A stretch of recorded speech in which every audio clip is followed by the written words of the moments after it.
Well, it's that time of year, 2024 is around the corner, and I want to share with you what I plan to put in my real estate photography bag. Let's start with the camera bag itself. This is a Timber Access 24 litre and I've had it since 2020 and it has not let me down.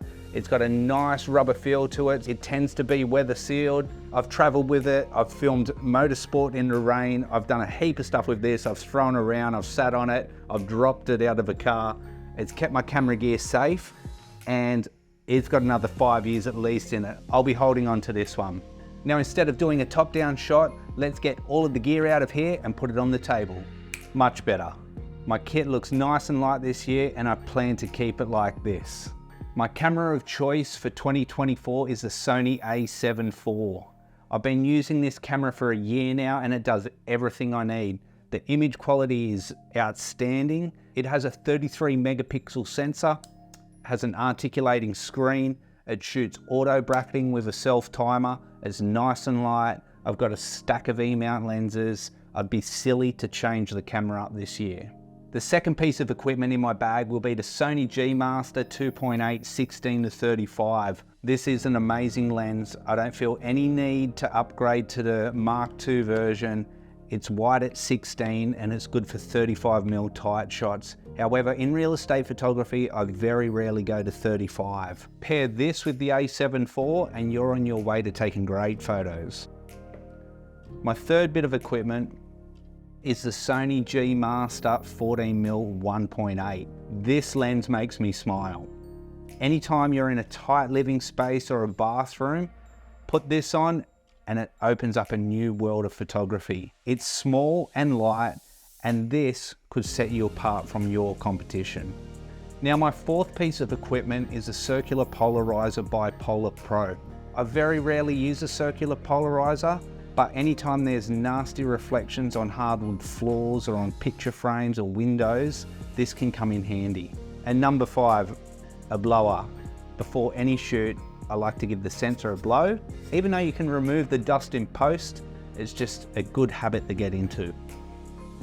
I have 2 other drones. I have the Air 2S and I have the Mavic 3 Pro, but there's a few reasons why I would suggest you use the Mini 3 Pro over those 2 drones in 2024. The main reason is that it is quiet. I can put this thing up in the air and take 4 to 5 photos and be down before anyone notices I'm there. Alternatively, if I'm using my Mavic 3 Pro, I am almost certain to have dogs bark and neighbors come out and ask what I'm doing when I'm taking photos with that particular drone. It boasts a 1.7 aperture, 48 megapixel photos. It weighs under 250 grams. It's quiet, it's cheap, it takes great images. That's why I'll be using this drone in 2024. Now, when purchasing the Mini 3 Pro, I opted for the RC controller and it was a no-brainer. The worst thing about flying drones in the past was having to hook your phone up to the top of the controller, hoping you had battery, hoping that you didn't lose connection with the little cord that went in it. The screen's bright, it has good battery power, it lasts all day. If you have the option to get the RC controller, it's a no-brainer. Spend the extra couple of $100 and get it. I almost forgot. The most important thing apart from a camera and a lens for real estate photography, and that's a sturdy tripod. This is the Benro Tortoise TTOR34C. Now, it's a carbon fiber tripod and it has an extended neck on it. I want to say good things about this. I do like the tripod legs and I wanted to like the brand, but I've had 2 heads seize up on me. The original ball head seized up on me within 2 months, and then I had bought a 3 geared head from Benro, and that also seized up where I couldn't turn these latches, and it lasted me a few months as well. So I'm onto my 3rd head, and fingers crossed that this tripod holds up. One of the last things you'll need is an SD card.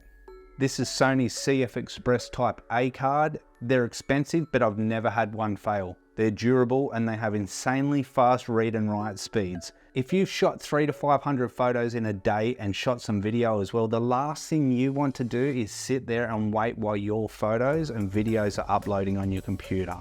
This CF Express Type A card can upload 80 gigs in anywhere from 3 to 5 minutes. Now remember, the point of this video was to streamline my process and make it as simple as possible. This will help your workflow. And there you have it, my real estate photography camera kit for 2024. If you are looking to up your real estate photography game, be sure to subscribe.